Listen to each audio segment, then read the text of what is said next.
여러분, 이번 특세 하나님이 우리로 하여금 평소 같았으면 절대로 할 수 없는 고백들을 하게 하셨죠. 예를 들면 본질적인 것에는 일치를, 비본질적인 것에는 자유를, 모든 것에는 사랑을, 더 나아가서 거룩한 자리 싸움에서 승리하겠습니다. 목사님, 이제 나는 문제 없습니다. 문제 다 끝났습니다. 대신에 남은 것은 기도 제목이 남았습니다.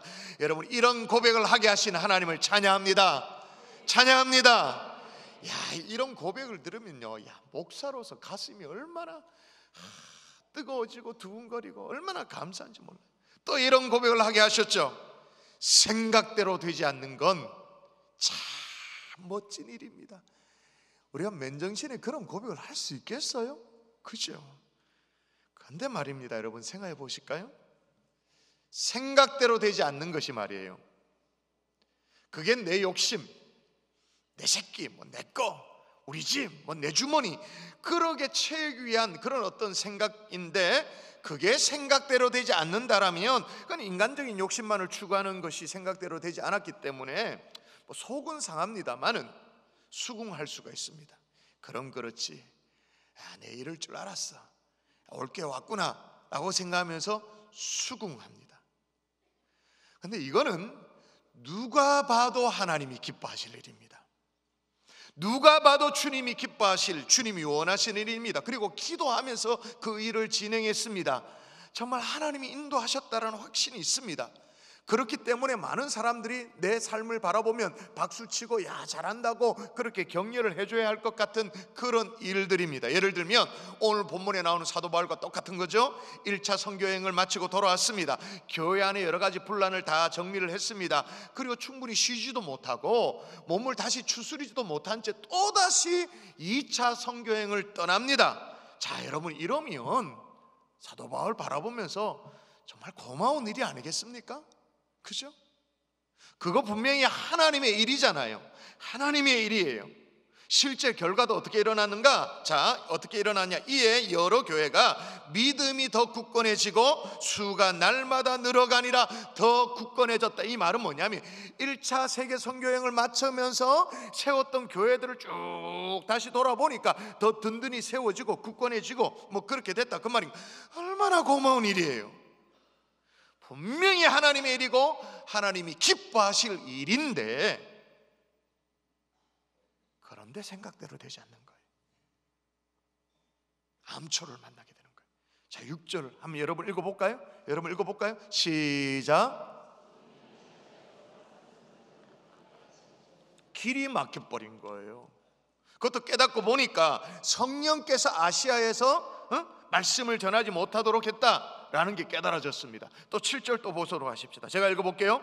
무시아 앞에 이르러 비두니아로 가고자 애쓰되 예수의 영이 허락하지 아니하는지라. 연거푸 2번이나 성령께서 길을 막고 또 막고 그렇게 했다, 그렇게 말합니다. 이상하게 계획이 틀어지는 거예요. 생각대로 뭐가 되지 않는 거예요. 일이 꼬이는 거예요. 뭔가 핀트가 안 맞는 거예요. 여기 보니까 에스데라는 말은 용을 썼다 그 말인가. 아주 길을 쓰고 노력했는데도 이 길이 막히니까 어떻게 돼요? 일이 안 되는데 어쩔 수 없이 방향을 틀 수밖에 없는, 수정해야 되는, 생각지도 못한 플랜 B를 꺼내줄 수밖에 없는, 무시아를 지나 드로아로 가는 생각지도 못한 플랜 B. 여러분, 플랜 B라는 얘기를 들어보셨습니까? 플랜 B. 지금이야 플랜 B 그러면 이게 생소한 단어가 아닙니다만은 이게 오래된 단어가 사실은 아닙니다. 플랜 B라는 것은 IMF 때 유행한 신조어예요. 크루그만이라는 교수가 말이에요, 아시아 경제 위기, 그러니까 IMF 때죠, 아시아 경제 위기를 극복하는 처방으로 내놓았던 경제 용어입니다. 그 당시에 국제통화기금, 그러니까 IMF하고 미국의 재무부가 따랐던 그 플랜 A, 그러니까 고금리, 긴축재정 정책, 이 플랜 A의 실패를 만회하기 위해서 대안으로 내놓은 게 그의 플랜 B, 그러면서 굉장히 회자되어진 사회적 용어가 된 게 플랜 B라는 그 얘기죠. 우리 인생에도 이런 경우가 있지 않아요? 최선을 다했습니다. 정말 열심히 살았습니다.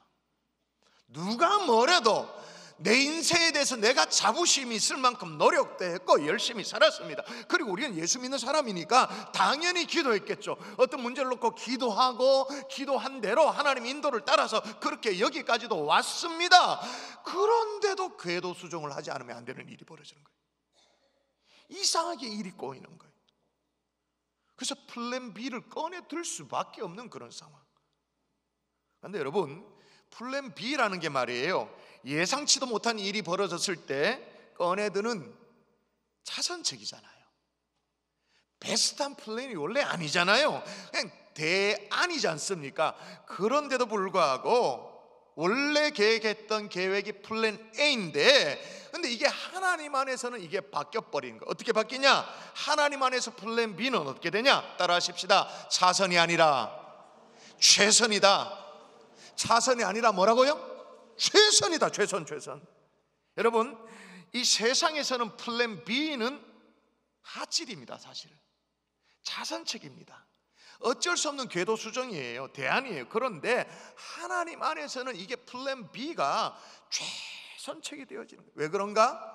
성경을 읽으십시다. 같이 시작. 사람이 마음으로 자기 길을 계획할지라도 그의 걸음을 인도하시는 이는 여호와시니라. 그의 걸음을 누가 인도하신다고요? 여호와께서. 하나님이 인도하시니까 플랜 B라 할지라도 최선책이 되어지는 거예요. 여러분, 더욱이 오늘 본문에 나오는 이 바울의 2차 선교 여행 이 일정을 쭉 살펴보면 이게 더 확실해져 버리는 거예요. 여러분, 바울은요 2차 선교 여행을 쭉 하다가 이 갈라디아라는 이 지역까지 왔습니다. 이 갈라디아라는 지역에 좀 머물고 싶어졌어요. 우리가 알고 있는 바울과는 좀 달리 좀 안주하는 듯한 그런 느낌이 듭니다. 거기에 나오는 오늘 본문의 더베라든지 루스드라든지 이고니온 같은 거 다 갈라디아 지역의 지명이거든요. 소위 이제 아시아 지역에 머물고 싶었습니다. 그런데 일단 왜 그렇게 했는가? 뭔가 일이 잘 됐어요. 자, 아까 읽었던 본문이 다시 읽어볼게요. 이에 여러 교회가 믿음이 더 굳건해지고 수가 날마다 늘어가니라. 아니, 일이 잘 되니까 거기에 머물고 싶었겠죠. 일이 안 되면 또 다음 옮겨갔겠죠. 잘 되니 머물러 있었던 거예요. 그런데 이거는 아주 작은 이유예요. 사도행전은 잘 드러나지 않습니다만은 사실 이 갈라디아 지역, 아시아 지역에 바울이 머물고 싶어 했었던 진짜 이유, 근데 좀 안 됐어. 이해가 될 만한 이유 볼까요? 갈라디아 4장 13절 갈라디아서를 봐야 됩니다. 여러분의 목소리 읽습니다. 시작.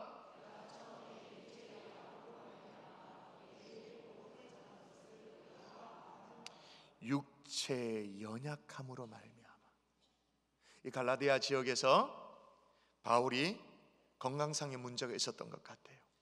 여기에 대해서는 여러 가지 설들이 있습니다. 아주 고열의 말라리아에 노출되었다는 설도 있습니다. 또 간질이 왔다라는 설이 있습니다. 아니, 원래 있었던 간질이 악화되었다라는 뭐 여러 가지 설이 있습니다. 그런데 하여튼 간에 바울이 여러 가지 이유로 이 지역에 좀 소극적이 됐어요. 좀 머물고 싶었어요. 그래서 분명히 하나님께서 나는 너를 이방의 그릇으로 세운다, 이방 선교의 도구로 사용한다, 그렇게 말씀하셨습니다만은 어쨌든 여러 가지 이유로 조금은 안주하고 싶은 마음이 들었습니다. 그런데 길이 막히니까, 그래서 이제 길이 막혀서 방향을 틀어서 다른 데로 이제 새롭게 길을 잡을 때도 무시야 앞으로 이리로 비두니아로 갔다, 이게 막 더 뻗어나가는 그런 경로를 택한 게 아니고 내륙적으로 더 깊게 들어가는 그런 방향을 잡았었거든. 이것도 다 막아버린 거야, 하나님이. 그래서 하나님이 어떻게 하세요? 플랜 B를 가동시키시죠. 생각지도 않았던 길로 인도를 하시는 거예요. 그런데 여러분, 이 하나님이 플랜 B가 바울에게는 차선이 아니고 최선이었다라는 것을 알 수 있는 것이 뭐냐면요, 바울 혼자 그 길을 가도록 하지 않았어요. 자, 주어가 바뀌는데 새롭게 등장하는 주어를 잘 보시면서 읽어보십시다. 제가 읽어볼게요. 바울이 그 환상을 보았을 때 우리가 곧 마게도냐로 떠나기를 힘쓰니 이는 하나님이 저 사람들에게 복음을 전하라고 우리를 부르신 줄로 인정함일러라. 자, 갑자기 우리라고 등장해요. 우리라는 주어가 등장합니다. 이 우리라는 말은 바울을 제외하고 누군가 있었다 그 말이잖아요. 그러니까 우리잖아요, 그죠? 자, 여기 말하는 바울을 제외하고 그 누군가, 그 누구가 누구일까요? 지금 사도행전을 누가 쓰고 있죠? 예? 성령님이라고 말하면 곤란해요. 성령님은 맞죠? 틀렸지는 않지만 맞지만 인간 저자 누가, 그렇죠? 지금 누가가 아주 간접적으로 지금 이 시점부터 바울과 동행하기 시작했다라는 걸, 누가는 굉장히 신사적인 사람이니까, 지성인이니까 아주 겸손하게 간접적으로 지금 드러내고 있는 거예요. 우리가 사도행전을 기록하면서 우리가 그렇게 기록합니다. 여러분, 이 시점부터 바울과 동행을 시작한 것이 누가예요? 여러분, 병약해진 바울 입장에서 바울은 자신이 생각한 최선책은 여기 좀 머물러 좀 추스리면 좋겠다, 그 정도 생각이었어요. 그런데 하나님은 어떻게 해요? 누가를 붙여주시는 거예요. 누가의 직업이 뭐예요? 아시네, 의사. 여러분, 아픈 사람에게 머물러 있도록 하는 게 최선입니까? 아니면 의사를 붙여주는 게 최선입니까? 그것도 의사를 어떻게 왕진까지 와서 여기까지 와가지고 누가를 붙여주시는 거예요. 바울은 그냥 머물러서 추스리는 것이 자기의 최선책이었습니다. 그러나 하나님은 움직이더라도 어떻게 해요? 의사, 그 당대 최고의 의사 누가를 붙여주시는 거예요. 여러분, 어느 게 우쭐입니까? 어느 게 최선입니까? 여러분, 이 대목에서 확신해야 되는 건 뭐냐? 하나님은 내가 모르지만, 나는 잘 모르지만 더 나은 대안을 하나님이 갖고 계시다는 걸 인정할 수 있기를 주의 이름으로 축원합니다. 그래서 언제나 우리를 차선으로 인도하는 분이 아니에요. 최선으로 인도하는 분이에요. 성경 그래서 플랜 B의 축복을 누린 사람들로 그득합니다. 여러분, 플랜 B의 축복, 갈대아 우르에서 그냥 체념하며 살고 있었던 아브라함 꺼내가지고 어떻게 해요? 가나안 땅으로 새로운 미래를 꿈꾸도록 플랜 B의 축복을 하나님이 아브라함에게 주셨잖아요. 야곱도 마찬가지예요. 자기 형 속이고 아버지 속이고 사기쳐가면서 축복을 빼앗아내는 것, 자기 입마에 포켓하는 것, 그게 자기 계획이었습니다. 야곱의 플랜 A였습니다. 그런데 하나님이 어떻게 해요? 약곡 강변으로 몰아세웁니다. 돌베개를 자게 합니다. 그리고 외삼촌 라반의 집에 가서 직사게 고생합니다. 그렇게 해서라도 세 사람 만들어서 이스라엘의 12지파의 아버지로 세우는 하나님의 플랜 B, 이 축복 야곱이 누리잖아요. 모세도 마찬가지죠. 모세 어떻게 해요? 자기 계획은 뭐예요? 자기 동족, 민족 해방을 위해서 스스로 세운 플랜 B는, 플랜 A는 무리수를 두다가 때려 죽여가지고 실패로 돌아가잖아요. 근데 하나님은 40년이 지난 이후에 그에게 하나님의 플랜 B를 작동시켜서 다시 쓰임받도록, 출애굽을 하는 지도자로 쓰임받도록 모세를 세우신 것입니다. 성경을 열어보세요. 다 플랜 B의 축복의 사람들로 가득합니다. 여러분을 향한 하나님의 최선에 대한 플랜 B의 축복을 여러분이 기대할 수 있기를 주 예수의 이름으로 축원합니다. 축원합니다. 나의 최선 그 정도가 아니라 하나님의 최선. 자, 한번 읽어볼까요? 너는 시작. 너는 범사의 그를 인정하라. 그리하면 내 길을 지도하시리라. 할렐루야. 또 하나, 하나님 안에서 플랜 B가 어떻게 작동되어지느냐? 새로운 역사를 쓰게 되어 있죠. 여러분, 바울을 향한 이 플랜 B 카드를 꺼내들었습니다. 하나님이 꺼내들었어요. 그래서 하나님께서 결국은 바울을 어디로 끌고 가냐면 드로아라는 곳에 끌고 갑니다. 저 보세요. 처음 이제 안디옥에서 시작됩니다. 그래서 쭉 가서 웬만하면 그냥 저기 적혀 있잖아요. 갈라디아와 부르기아 지역 안쪽으로 들어가고 싶어. 근데 계속 해안으로 몰아서 드로아까지 쫙 바닷가 완전 거기까지 코앞으로 딱 몰았어요. 그 다음에 뭐 일정까지 화살표에서 다시 이제 이렇게 있습니다만은 드로아라는 것이 참 재미난 곳이 말이에요. 제가 언젠가 설명드렸습니다만 제가 특히 우리 교회 선교사가 있지 않습니까? 파송시켜놓고 여러 가지 살피러 갔을 때 그때 있었던 일입니다. 참, 근데 여러분 아시죠? 바울 선교의 대부분의 배경이 되어지는 여정의 대부분이 지금의 터키 땅이라는 걸 아시죠? 하여튼 제가 그때 만나게 돼서 사람들에게 뭐 처음 만나니까 뭐 이렇게 물어볼게 뭐 그런 거잖아요. 뭐 어디 사시냐고. 그렇게 하면서 이제 인사치레로 이렇게 넘어가잖아요. 어디 사냐고 이렇게 물어봤어요. 물었더니 대답이 뭐냐면 유럽에서 산대. 근데 내가 생각을 했지. 유럽, 이분이 참 원래 집은 프랑스나 독일 이런 데 영국 중에 사는데 아이고 돈벌이 때문에 이 터키에 가지고 참 가족과 떨어져서 이래 사는구나, 참 안 됐다 쯧쯧 속으로 그래 생각했어요. 유럽에 산다 그러니까. 또 다른 사람이 물었어요. 집이 어디냐고 물었더니 자기 집이 이번에는 아시아래요. 그게 뭐야? 뭐지? 아시아가 다 뭐 저거 집인가? 뭐 이렇게 생각을 했거든요. 근데 알고 봤더니 요 드로아예요. 요 드로아를 경계로 넘어가면 유럽인 거예요. 안 넘어가고 이쪽에 있으면 아시아인 거예요. 요 얘기를 한 거예요. 집이 어딥니까? 그러니까 저 넘어가서 다리 건너 유럽입니다. 이쪽이 아시아입니다. 그렇게 대답을 한 거였어요. 이 아시아도 우리가 생각하는 아시아 대륙 있잖아요. 그걸 얘기하는 게 아니에요. 드로아 이쪽 편에 있는 지역, 이 갈라디아 지역, 이 지역 전체가 지명이 뭐냐? 크게 부르는 지명이 뭐냐? 그게 아시아예요. 그래서 아시아도 큰 아시아가 있고 조그마한 아시아가 있는데 그 남쪽에 있는 조그마한 아시아, 여기에 사도 바울이 선교를 해서 사도 바울이 세운 교회 7교회가 소복히 모여져 있는 곳 아닙니까? 그래서 요한계시록 보면 7교회 얘기를 하면서 배경이 되어졌던 그곳. 자, 이 조그마한 아시아 뭐예요? 소아시아죠. 소아시아 7교회. 그러므로 여러분, 이 드로아라는 곳은, 드로아라는 이 아시아와 유럽을 연결한 굉장히 중요한 곳이에요. 동양과 서양의 문화가 만나는 굉장히 중요한, 그리고 드로아라는 것이요, 우리가 잘 아는 아주 유명한 역사적인 사건이 있었던 곳입니다. 어떤 사건일까? 드로아. 역사 시간에 다 웬만하면 다 배웠습니다. 영화를 통해서도 다 봤습니다. 좀 힌트를 드릴까요? 성경에는 드로아라는 지명의 이름으로 기록됐습니다만 고대에는 지명이 뭐냐? 트로아스입니다. 트로아스. 영어 발음으로 하면 트로이입니다. 트로이.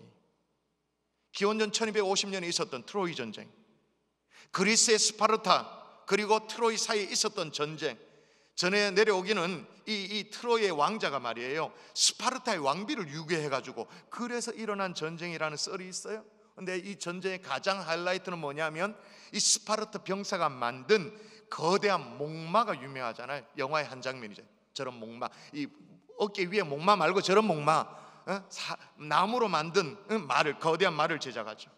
속임수로 그 속에 스파르타의 병사들이 위장해서 들어갑니다. 그리고 트로이에 잔입해 들어갑니다. 그 뭐 트로이 사람들이 이게 뭐냐 신기하니까 와 그러다가 스파르타 병사의 급습에 의해 가지고는 이 트로이 전쟁에서 패하게 되어지죠. 그래서 트로이 목마가 굉장히 유명. 그 유명세 때문에 오늘날 대표적인 컴퓨터 바이러스 악성 코드 이름이 뭐예요? 겉으로 보면 유용한 프로그램처럼 위장을 하고 속으로 들어가 보면 가장을 해가지고 아무 거부감 없이 다운로드 받도록 하고 유도를 하고는 그게 씹는 악성 코드 이름 뭐예요? 트로이 목마. 그 트로이 목마예요. 위장, 잔입 이런 뜻으로. 하여튼간에 이 트로이 전쟁의 결과로 말미암아 이 에게를 중심으로 이 지중해 주도권이 어떻게 되냐? 그전에는 아시아였어요. 이게 어떻게 되냐? 유럽으로 넘어가는 거예요.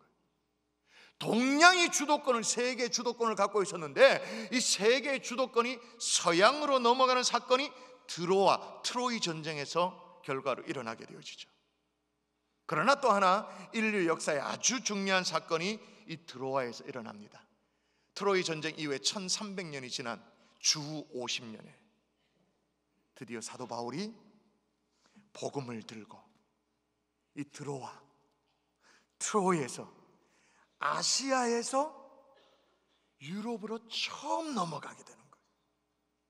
이때 넘어갈 때 바울이 밤에 본 환상이 있었습니다. 막혀서 이 드로아까지 딱 와서 밤에 꿈을 꾸는데 이런 꿈을 꿉니다. 같이 한번 읽어볼까요? 밤에 시작. 밤에 환상이 바울에게 보이니 마게도냐 사람 하나가 서서 그에게 청하여 이르되 마게도냐로 건너와서 우리를 도우라 하거늘. 그래서 동쪽으로 내륙으로 아시아로 가려던 계획을 바꿔가지고 꺾어 억지로 꺾어서 서쪽으로 와서 이 트로이까지 오게 됐는데 이제 바다밖에 없어요. 뭐 앞이 막혔잖아요. 그런데 밤에 환상에 건너오래. 바다를 건너라는 거예요. 건너오래. 건너갑니다. 드디어 복음의 서진의 역사가 시작되어지는 거예요. 인류의 새로운 아침이 밝아오는 거예요. 복음이 유럽의 첫 발을 내딛게 되어지는 거예요. 함께 읽어볼까요? 같이 한번 읽어보십시다. 그날입니다. 그날에 대한 기록. 시작. 우리가 드로아에서 배로 떠나 사모드라게로 직행하여 이튿날 네아폴리로 가고 거기서 빌립보에 이르니 이는 마게도냐 지방의 첫 성이요 또 로마의 식민지라. 이 성에서 수일을 유하다가, 여기 빌립보에 대한 소개가 나옵니다. 마게도냐 지방의 첫 성이라고 말한 이 말은, 그 성은 유럽의 관문이었던 거예요. 유럽을 들어가는 문이었던 거예요. 그 당시에 빌립보는요, 별명이 뭐냐면 로마에서 멀리 떨어진 로마라는 별명이 있었어요. 그러니까 제2의 로마인 거죠. 로마에서 멀리 떨어진 로마. 그리고 빌립보라는 도시가 원래 있었던 것이 아닙니다. 헬라 제국이죠. 그리스 제국의 알렉산더 대제가 말이에요, 이제 동서양을 통튼 나는 제국의 어떤 그런 것들, 세계를 지배하겠다는 그런 비전으로 없는 도시를 만듭니다. 동양과 서양을 연결하는 교두보의 도시를 만듭니다. 그게 빌립보입니다. 자기 아버지 이름 필립의 이름을 따서 도시 이름이 빌립보. 보세요, 알렉산더는 도시를 만들어 놨어요. 거기에 이제 누가 들어가요?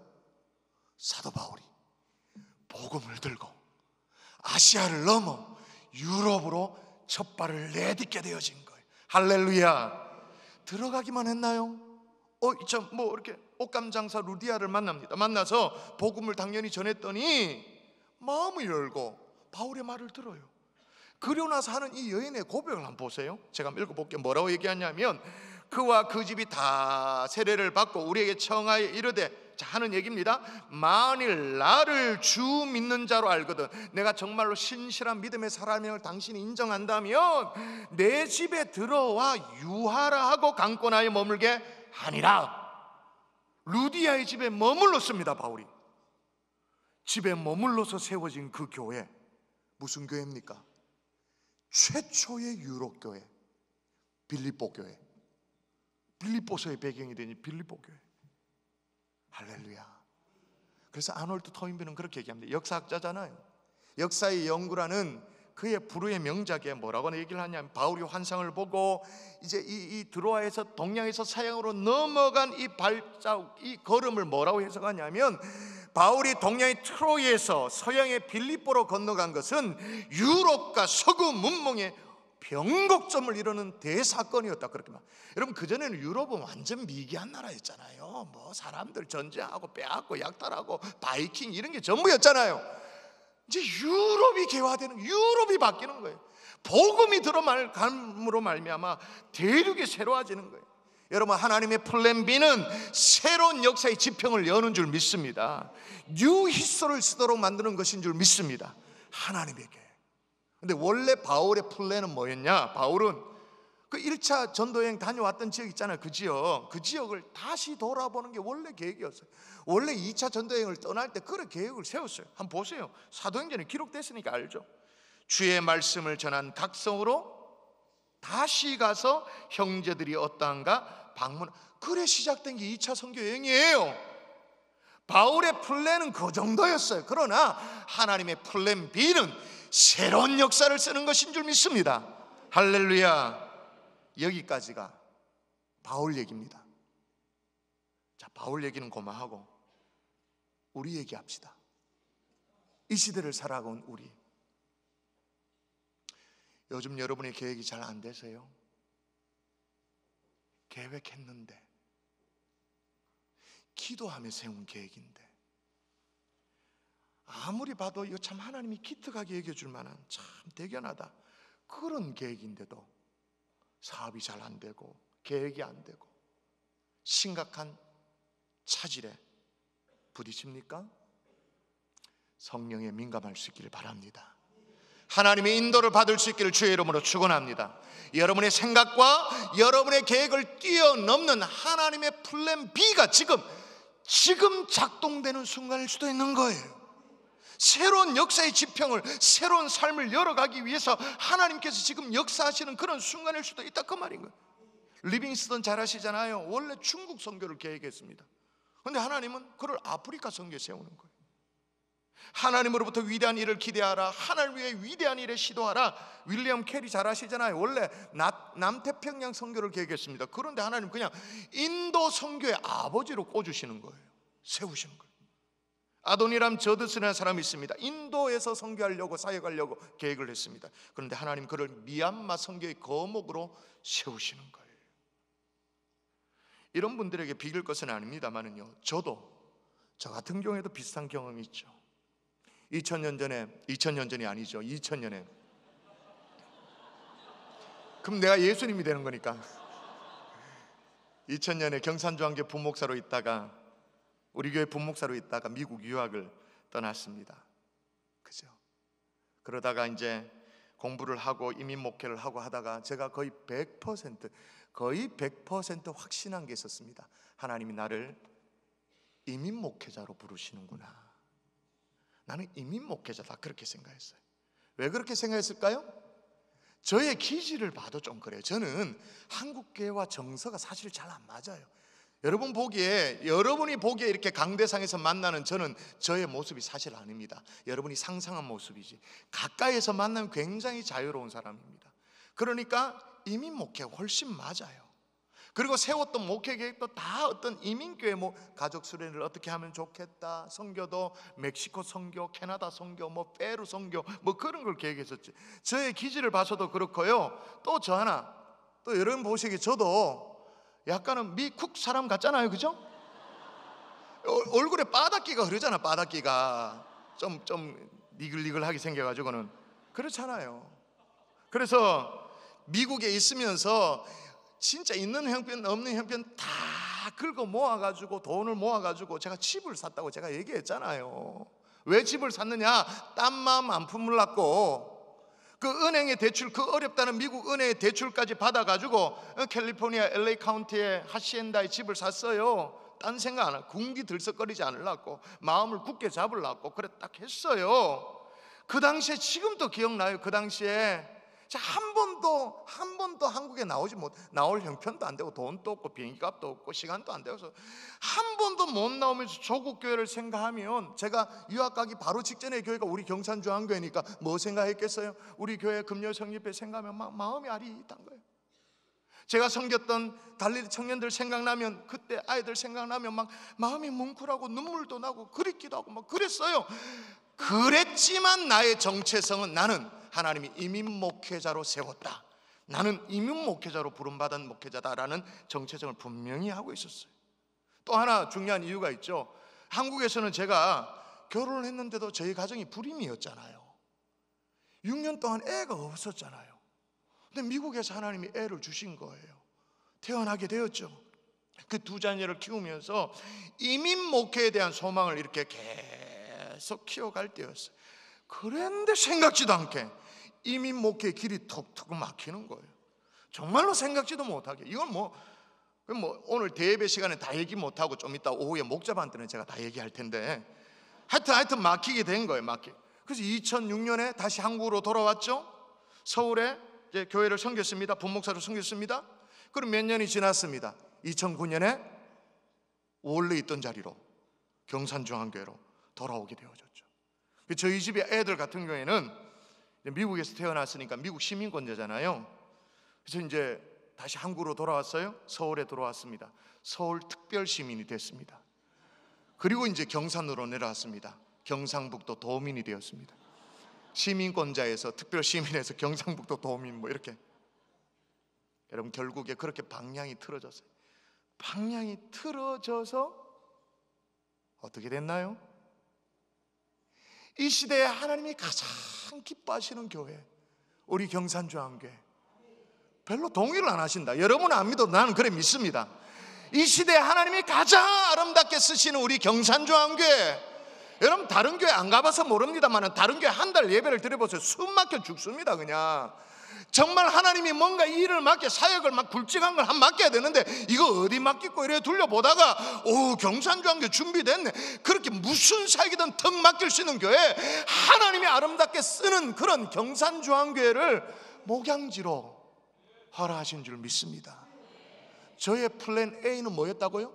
이민 목회. 근데 하나님의 플랜 B로 가장 베스트하게. 그래서 요즘 이렇게 제 얼굴 보면 바닥기가 좀 빠졌잖아요. 그 경상도 이 촌발 날리는 그런 모습을 이렇게 딱 적임자로. 할렐루야. 말씀의 결론을 맺을게요. 그러면 어떻게 하면 플랜 B의 축복을 누릴 수 있는가?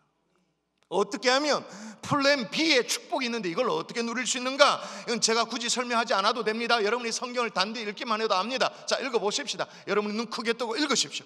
찾으면서 읽으십시오. 시작.